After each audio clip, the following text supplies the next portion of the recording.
आप सभी का एक बार फिर से स्वागत है हमारे चैनल पर। आज की वीडियो में हम लोग प्रैक्टिस सेट 8 है वो डिस्कस करने वाले हैं जूनियर हाई स्कूल एग्ज़ाम के लिए, जो आपका 17 अक्टूबर को होने वाला है। और ये अनिवार्य प्रश्न पत्र के लिए मॉक टेस्ट है, जिसमें आपके 50 क्वेश्चन है वो सब के लिए रहेंगे, चाहे सब्जेक्ट उसका कुछ भी हो। और ये प्रैक्टिस सेट आपके डीएसएसबी के लिए इंपॉर्टेंट है, जो एग्ज़ाम डीएसएसबी के अभी चल रहे हैं, तो उसमें भी 100 प्रश्न का कॉमन पेपर है वो सबके लिए है। बाकी 100 प्रश्न है वो सब्जेक्ट वाइज होते हैं, तो जो 100 कॉमन है उसके लिए भी ये इंपॉर्टेंट है। तो आप इसको ज़रूर देखें। और अगर आपको इसका पीडीएफ चाहिए तो आप हमारा टेलीग्राम चैनल है वो ज्वाइन कर सकते हैं, जिसका लिंक आपको नीचे डिस्क्रिप्शन बॉक्स में मिल जाएगा। तो चलिए शुरू करते हैं। प्रथम प्रश्न है आपका, भारत सरकार ने वन संरक्षण अधिनियम किस वर्ष अधिनियमित किया था? यहाँ पे पूछा है कि जो भारत सरकार ने वन संरक्षण अधिनियम है वो किस वर्ष अधिनियमित किया था? तो राइट आंसर यहाँ पे आपका हो जाएगा ऑप्शन बी, 1980। ये बहुत एग्जाम में पूछा गया है। 1980 में अधिनियमित किया था और 25 अक्टूबर को इसको अधिनियमित किया गया था। ठीक है। नेक्स्ट है, निम्नलिखित ईंधनों में से कौन न्यूनतम पर्यावरणीय प्रदूषण उत्पन्न करेगा? तो इनमें से सबसे कम पर्यावरण प्रदूषण है वो उत्पन्न करेगा। ये तो बहुत ईजी है, इसमें हो जाएगा ऑप्शन ए, हाइड्रोजन। नेक्स्ट है, मोबाइल चार्जर होता है, तो मोबाइल चार्जर क्या होता है? इन्वर्टर होता है, एक यूपीएस होता है, एक ऊंचाई ट्रांसफार्मर होता है, या अपचाई ट्रांसफार्मर होता है? 3 का राइट आंसर हो जाएगा ऑप्शन डी, अपचाई ट्रांसफार्मर। ये पीसीएस में पूछा हुआ सवाल है। नेक्स्ट है, एक कटा हुआ हीरा जगमगाहट के साथ चमकता है, तो ये किस वजह से चमकता है? 4 का राइट आंसर आपका हो जाएगा ऑप्शन बी, पूर्ण आंतरिक परावर्तन के कारण। नेक्स्ट है, निम्न में से कौन सा एक पदार्थ प्राकृतिक बहुलक है? यहाँ पे ध्यान देना है, प्राकृतिक बहुलक आपसे पूछा है, तो वो है रेशम। रेशम आपका प्राकृतिक बहुलक है। और अन्य बहुलक जो प्राकृतिक हैं उनमें है ऊन और चमड़ा। ऊन और चमड़ा भी प्राकृतिक बहुलक हैं। यूरिया क्या है? तो यूरिया होता है आपका ऑप्शन ए, एक नाइट्रोजन युक्त कार्बनिक यौगिक। ऑप्शन ए इसका राइट आंसर हो जाएगा। नेक्स्ट है, एलपीजी सिलेंडर के रिसाव से उत्पन्न दुर्गंध निम्न में से किस से होती है? तो इनमें से किन गैस की वजह से जो दुर्गंध है एलपीजी सिलेंडर में अगर रिसाव होता है तो होती है? तो राइट आंसर आपका यहाँ पे हो जाएगा इथाइल मरकैप्टन के कारण वो दुर्गंध है एलपीजी सिलेंडर में रिसाव से होती है, तो उसका रीजन होता है इथाइल मरकैप्टन। ये व्यवहारिक साइंस के सवाल हैं और यही पूछे जाते हैं। नेक्स्ट है, निम्नलिखित में से किस जंतु में खुर नहीं पाए जाते हैं? खुर नहीं पाए जाते हैं ये पूछा है, तो हिरण, गीदड़, जेबरा, घोड़ा, तो इनमें राइट आंसर हो जाएगा गीदड़। गीदड़ में खुर हैं वो नहीं पाए जाते, बाकी सभी जानवरों में खुर पाए जाते हैं।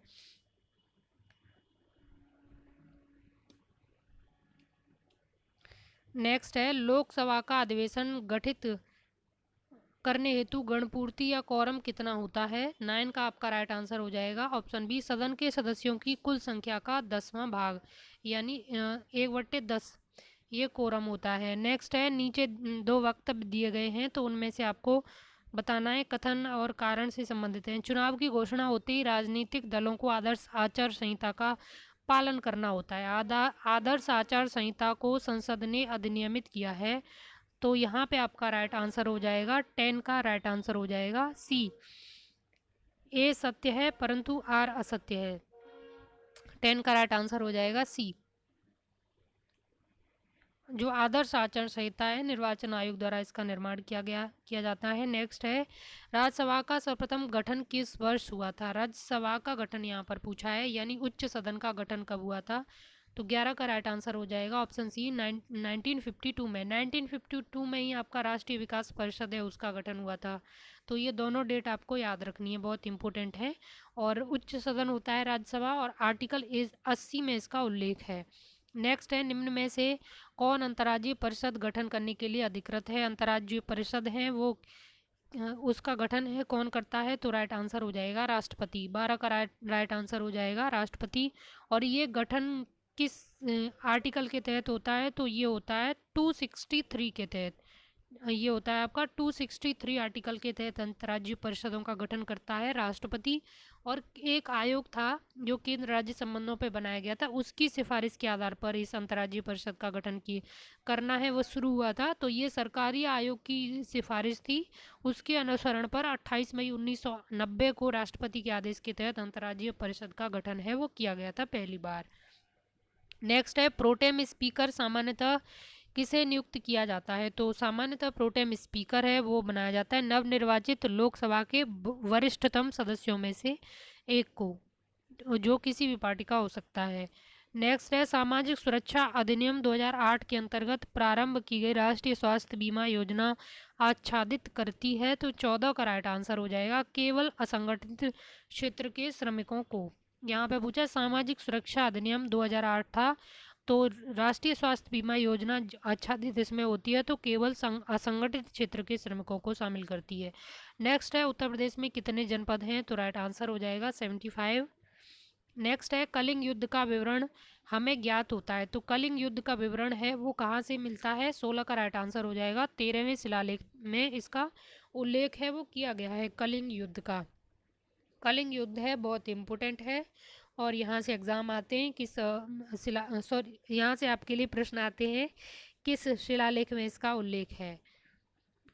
और नेक्स्ट है कृष्णदेव राय ने निम्न में से कौन सी उपाधि धारण की थी? तो कृष्णदेव राय ने कौन सी उपाधि धारण की है? राइट आंसर 17 का हो जाएगा आंध्रभोज। आंध्रभोज उपाधि है ये कृष्णदेव राय ने ली थी। और कृष्णदेव राय का शासनकाल था विजयनगर में और विजयनगर साहित्य का क्लासिक युग माना जाता है इसके काल को। और इसकी अन्य उपाधियां हैं आंध्रभोज, अभिनव भोज, आंध्र पितामह इसने उपाधियां ली। और इसने एक नगर भी बनवाया था नागलपुर। नागलपुर इसने अपनी माँ के नाम पे बनवाया था और ये नागलपुर का जो सवाल है आईएएस में आया था। और इसने हजारा एवं विट्ठल स्वामी नामक मंदिर का निर्माण भी करवाया था। और कृष्णदेव राय का उल्लेख बाबर ने अपनी जीवनी में भी किया है। तो ये यहाँ से इम्पोर्टेंट सवाल हैं जो कृष्णदेव राय से पूछे जाते हैं। नेक्स्ट है गुलामों का गुलाम किसे कहा जाता है? तो ये बोला जाता है 18 का राइट आंसर आपका हो जाएगा option d Qutbuddin sorry Iltutmish. क्योंकि इल्तुतमिश कुतुबुद्दीन ऐबक है ये मोहम्मद गौरी का गुलाम था और कुतुबुद्दीन ऐबक का गुलाम था इल्तुतमिश, तो गुलाम का गुलाम हो गया ना इस तरीके से, तो ऑप्शन डी इसमें राइट आंसर हो जाएगा इल्तुतमिश।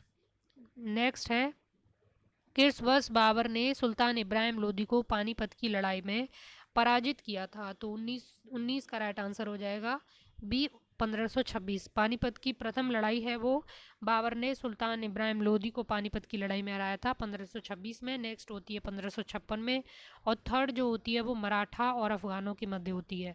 नेक्स्ट है नेलांग घाटी किस राज्य में स्थित है? तो नेलांग घाटी है वो आपकी स्थित है उत्तराखंड में, ऑप्शन डी इसका राइट आंसर हो जाएगा। नेक्स्ट है निम्नलिखित दर्रों में से किससे होकर लेह जाने का रास्ता है?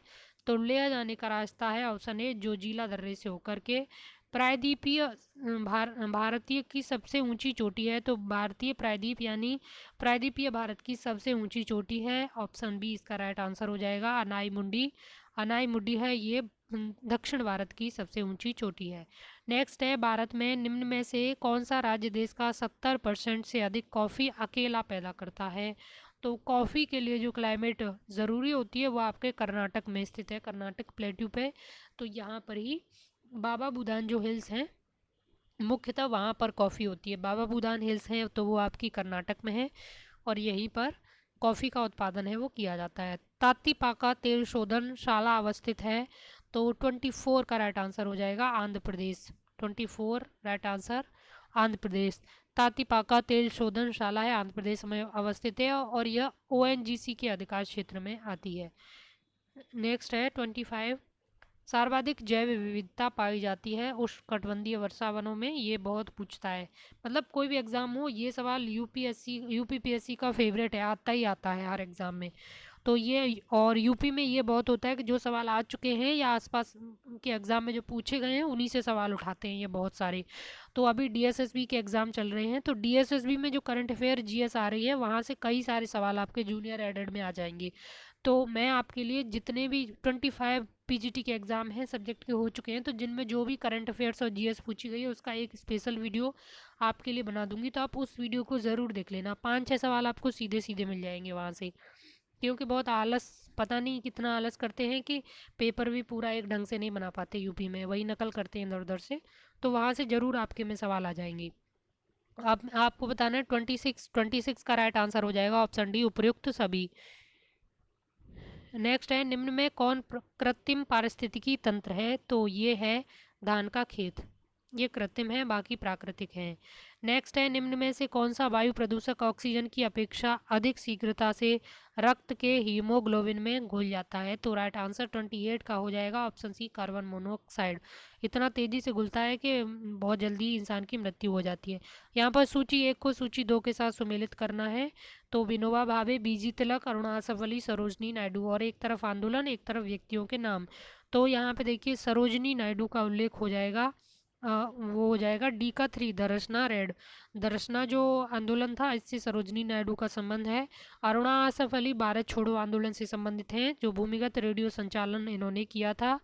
और जो बीजी तिलक हैं वो होम रूल आंदोलन से संबंधित हैं। बाल गंगाधर तिलक होम रूल आंदोलन से संबंधित हैं।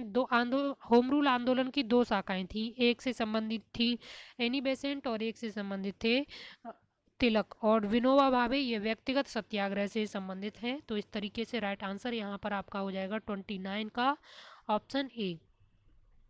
30 देखते हैं, काकोरी केस के अभियुक्तों के बचाव हेतु किसकी अध्यक्षता में एक समिति का गठन किया गया था? तो काकोरी कांड हुआ था, उसके बचाव हेतु एक समिति बनाई गई, तो इसके हेड कौन थे? 30 का राइट आंसर आपका हो जाएगा ऑप्शन बी, गोविंद वल्लभ पंत।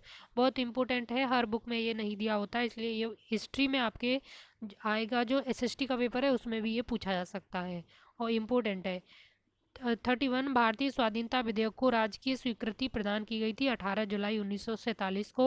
31 का राइट आंसर ऑप्शन ए हो जाएगा। The man who divided India पुस्तक के लेखक हैं? तो the man who divided India पुस्तक के लेखक हैं Rafiq Zakaria, option c. 33, Asia का सबसे बड़ा स्वर्ण बाजार स्थित है? तो एशिया का सबसे बड़ा स्वर्ण बाजार है 33 का राइट आंसर हो जाएगा आपका ऑप्शन बी, बीजिंग, चाइना। विशेष आर्थिक क्षेत्र नीति घोषित की गई थी, तो ये की गई थी अप्रैल 2000 में, 1 अप्रैल 2000 को की गई थी। 34 का राइट आंसर ऑप्शन ए हो जाएगा। नेक्स्ट है, अंतर्राष्ट्रीय व्यापार का मुख्य सुरक्षा कवच है? तो ये है अंतर्राष्ट्रीय व्यापार का मुख्य सुरक्षा कवच, डब्ल्यूटीओ। डब्ल्यूटीओ का गठन कब हुआ था? तो गेट से ये डब्ल्यूटीओ में परिवर्तित हो गया था 1995 को। अम्बर बॉक्स, ग्रीन बॉक्स और ब्लू बॉक्स ये कुछ सब्सिडियां हैं डब्ल्यूटीओ से संबंधित। निम्न में से किसने यह लिखा था कि भारत की मुक्ति महात्मा गांधी के नेतृत्व में नहीं होगी? 36 का राइट आंसर हो जाएगा, सुभाष चंद्र बोस। तब इनके बीच विवाद हो रहा था 1939 के आसपास, अध्यक्षता के पद को लेकर के, उस टाइम इन्होंने ये कथन बोला था। नेक्स्ट है, केंद्रीय ग्लास एवं सिरेमिक अनुसंधान संस्थान स्थित है? 37 का राइट आंसर हो जाएगा, खुर्जा में। बहुत इंपॉर्टेंट है, ये पूछता है 22 नवंबर 2020 को संपन्न एटीपी फाइनल्स 2020 का खिताब किसने जीता? 38 का राइट आंसर हो जाएगा बी, डेनियल मेदवेदेव। 23 से 25 नवंबर 2020 के मध्य किन दो देशों की नौसेनाओं के मध्य संयुक्त द्विपक्षीय समुद्री अभ्यास सिम्बैक्स का आयोजन किया गया? तो सिम्बैक्स, सिम्बैक्स आपका 39 यहाँ पर राइट आंसर हो जाएगा, भारत सिंगापुर। सिम यहाँ पे सिंगापुर है, बैक्स मतलब भारत। इस तरीके से आप इसको जोड़ के याद कर सकते हैं, और उसको बनाया ही इसी तरीके से गया है। 21-22 नवंबर 2020 के मध्य भारत, सिंगापुर और थाईलैंड की नौसेनाओं के मध्य त्रिपक्षीय शांतिकालीन युद्धाभ्यास सिटमैक्स 2020 के दूसरे संस्करण का आयोजन है, वो कहाँ पर हुआ था? अंडमान निकोबार में। ये कहाँ हुआ वो पूछ सकता है, और ये सिटमैक्स किन के बीच होता है? तो भारत, सिंगापुर और थाईलैंड के मध्य में। नेक्स्ट है, 21 नवंबर 2020 को किसे लंदन के वातायन ब्रिटेन संगठन की ओर से वर्चुअल माध्यम से आयोजित एक समारोह में Vatayan life time achievement award से सम्मानित किया गया? 41 का राइट आंसर हो जाएगा, Ramesh Pokhriyal Nishank. World television day मनाया जाता है, वर्ल्ड टेलीविज़न डे मनाया जाता है 21 नवंबर को। नेक्स्ट है, 43 है यहाँ पे, नवंबर 2020 में जारी प्रेस विज्ञप्ति के अनुसार एशिया की पहली सौर ऊर्जा सक्षम टेक्सटाइल मिल की शुरुआत की जाएगी? वेरी वेरी वेरी इंपॉर्टेंट सवाल है ये 43, और इसका शुरुआत की गई है महाराष्ट्र में। ये पहली सौर ऊर्जा से संचालित टेक्सटाइल मिल है, ठीक है, तो ये इसलिए इम्पोर्टेंट है। नेक्स्ट है, दिए गए विकल्पों में संबंधित शब्द को चुनिए। आयोडीन घेंगा, तो आयोडीन की कमी से घेंगा हो जाता है, तो यहाँ पे 44 में राइट आंसर हो जाएगा। इंसुलिन, मधुमेह, तो इंसुलिन अगर कमी हो जाएगी तो मधुमेह होता है। नेक्स्ट है 45, तो 45 का यहाँ पे राइट आंसर आपका हो जाएगा ऑप्शन डी, यह एक संयोग है। नेक्स्ट है निम्न में से विषम शब्द युग्म का चयन कीजिए। वायलिन, पियानो, बांसुरी, हारमोनियम। 46 का राइट आंसर आपका हो जाएगा ऑप्शन सी बांसुरी। यहाँ पे आपको बताना है 47 का राइट आंसर, तो ऑप्शन डी इसका राइट आंसर हो जाएगा बुधवार। और 48 का आपका राइट आंसर हो जाएगा ऑप्शन डी। और 49 का आपका राइट आंसर हो जाएगा ऑप्शन डी। 50 यहाँ पे सवाल है आपका आज का आखिरी सवाल। फरवरी 2021 में संयुक्त राष्ट्र की मानवाधिकार परिषद की सलाहकार समिति के पहले भारतीय अध्यक्ष कौन बनाए गए हैं? तो राष्ट्रीय मानवाधिकार परिषद की सलाहकार समिति के पहले भारतीय अध्यक्ष बनाए गए हैं, इसीलिए इम्पोर्टेंट है ये। तो 50 का राइट आंसर हो जाएगा अजय मल्होत्रा। और ये फरवरी में ही बनाए गए हैं तो इसलिए और इम्पोर्टेंट हो जाता है। तो इसको आप ज़रूर से याद कर लेना। और देखिए कल आपको ग्रुप में दिया गया था एसएसटी का एक टेस्ट दिया गया था जिसकी आंसर की आपको अभी तक नहीं मिल पाई है। उसका रीज़न ये है कि मैंने कल 40 मिनट की वीडियो बनाई और पता नहीं गलती से वो मुझसे ही डिलीट हो गई। तो इतना मेहनत से मैंने वो वीडियो बनाई थी और फिर डिलीट हो गई, तो मैं उसको रात में बना नहीं पाई फिर दोबारा से। तो आज उसके आंसर आपको मिल जाएंगे, तो आप अपने आंसर उसको उसके साथ चेक कर सकते हैं कि आपने कितने उसमें सही किए हैं। तो और बाकी जो नेक्स्ट टेस्ट पेपर होगा आपका एसएसटी का, वो भी आपको पीडीएफ ग्रुप में ही मिल जाएगा और इसकी पीडीएफ भी आपको ग्रुप में मिल जाएगी। तो आप टेलीग्राम ग्रुप है हमारा वो ज़रूर से ज्वाइन कर लें। और ये आपके 30 टेस्ट होने वाले हैं। जो आपका कॉमन पेपर है 50 प्रश्न का जिसमें आपके आने वाले हैं, उसके 30 मॉक टेस्ट आपको मिल जाएंगे ग्रुप में और 10 आपको एसएसटी के मिल जाएंगे। और बाकी के जो एसएसटी के लिए हम लोग टेस्ट बनाएंगे तो वो भी आपको बता देंगे हम कितने बना रहे हैं और आपको कितने मिलने वाले हैं। ठीक है, तो आप चैनल को उसको ज्वाइन ज़रूर कर लेना। और वीडियो को शेयर ज़रूर करना, क्योंकि आप वीडियो शेयर करते हैं, चैनल को सब्सक्राइब करते हैं, तो उससे ही हमको आगे वीडियो बनाने का मोटिवेशन मिलता है। बहुत सारी वीडियो आपके लिए बनाएंगे। अगर आप ये 30 टेस्ट भी देख लेंगे ना, ये मॉक टेस्ट 30 भी आप देख लेंगे, तो आपको बहुत सारे सवाल हैं वो आपको एग्जाम में सीधे मिल जाएंगे। ये 30 टेस्ट और प्लस जो डीएसएसबी का करंट अफेयर्स और जीएस का मैं कंबाइंड आपके लिए वीडियो बना दूंगी। वहाँ पे जितने भी पीजीटी एग्जाम हो रहे हैं उसमें पूछा गया है, और जो टीजीटी अभी चल रहे हैं और होने वाले हैं, तो उस सबका करंट अफेयर्स का एक वीडियो मैं आपके लिए बना दूंगी। वहाँ से 101% आपको 5-6 सवाल सीधे आपके एग्जाम में मिल जाएंगे, तो आप वो वीडियो ज़रूर देखना। मैं उस पर काम कर रही हूँ अभी। तो चलिए नेक्स्ट वीडियो में फिर मिलते हैं। Thank you.